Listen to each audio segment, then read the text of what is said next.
তাশাহুদে আঙ্গুল নাড়ানোর নিয়ম জানাবেন দয়া করে। ভাই, তাশাহুদ মানে হলো সাক্ষ্য দেওয়া। তাশাহুদ মানে কি?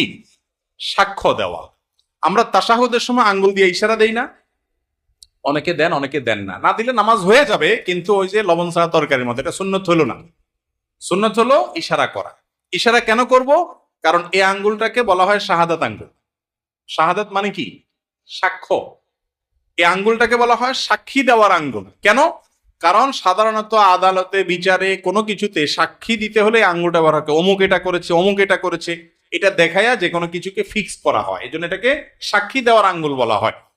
আমরা যখন কালিমায়ে শাহাদা পড়বো আত্তাহিয়াতুর মধ্যে, আশহাদু আল্লা ইলাহা ইল্লাল্লাহ ওয়া আশহাদু আন্না মুহাম্মাদুর রাসূলুল্লাহ, বা তাশাহুদ মানে কি?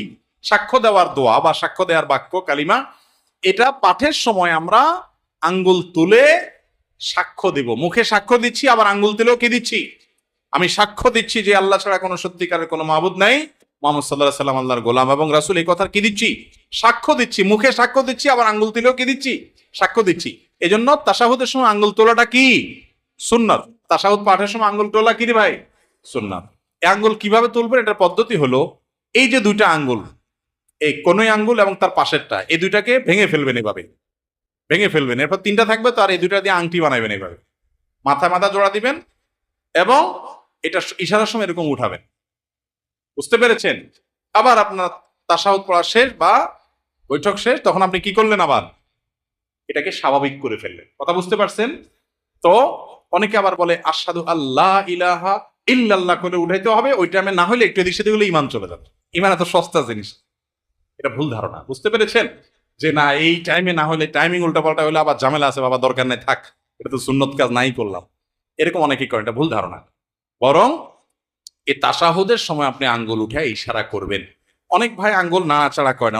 ওলামা একরাম নাড়াচাড়া করার কথা বলেন, কারণ একটা হাদিসে আছে যে এই আঙ্গুল নাড়ানোটা শয়তানের উপরে লোহার আঘাতের চাইতে কঠিন হয়।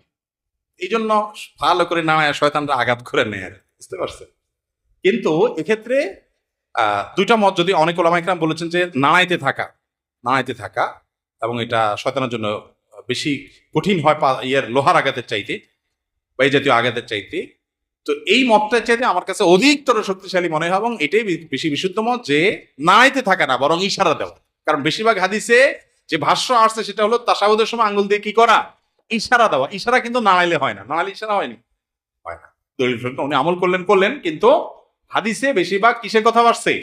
ইশারার কথা আসছে, নাড়ানোর কথা আসে নাই।